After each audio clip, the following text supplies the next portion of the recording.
there, everybody. Welcome to Liquid Assets TV, the internet's most educational and entertaining cocktail and spirit show. I'm your host, Jerry McGill, aka Dr. Drinx.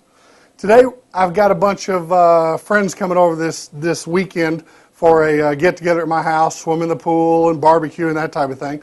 So one of the ladies that's coming over to the house is a big wine drinker. So for you wine people, I got to do a show for you. So I'm not the big wine person, but we're going to do one for you today anyway. So this is let's see, this is a Pinot Noir. It is a cheap bottle of wine. I think it's like $9 off the shelf. I think it's a 1.5. Yeah, it's a 1.5 liter. It's a fairly inexpensive wine.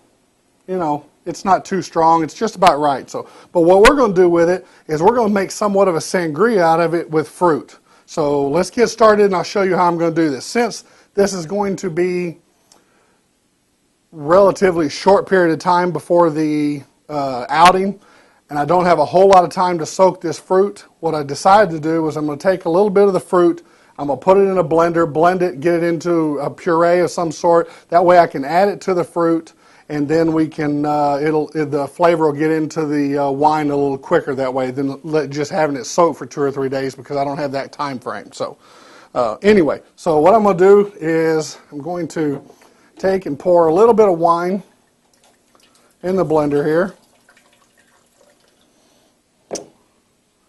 Then I've taken oranges, some peaches, some green apples, plums, strawberries, and I think that's it. And we're going to add those to the blender. We're going to blend them up a little bit here.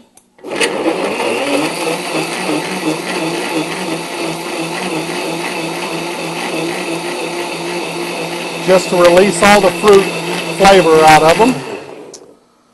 And we are going to pour all this concoction in a big container right here. Pour all that in there.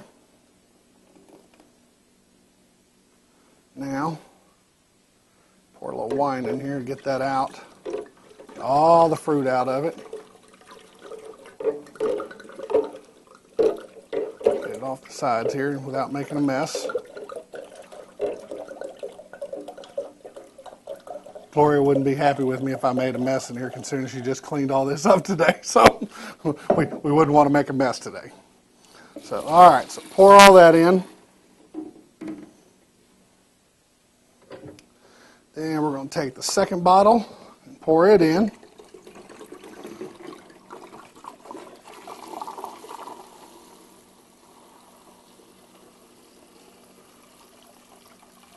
So we got right at 3 liters of wine here.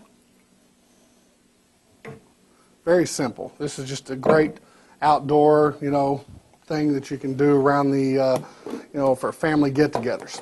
So then what I did is, in here, I want to be able to let everybody see all this. I cut up a bunch of fruit. I have some lemons. I have some limes. I have green apples, strawberries, plums, oranges, and peaches. So you can pretty much use any kind of fruit. I was going to put a little pomegranate in there, but with the store I went to, they didn't have any, so this is what they get. So then what we're going to do is take all this, and we're going to pour it all in here.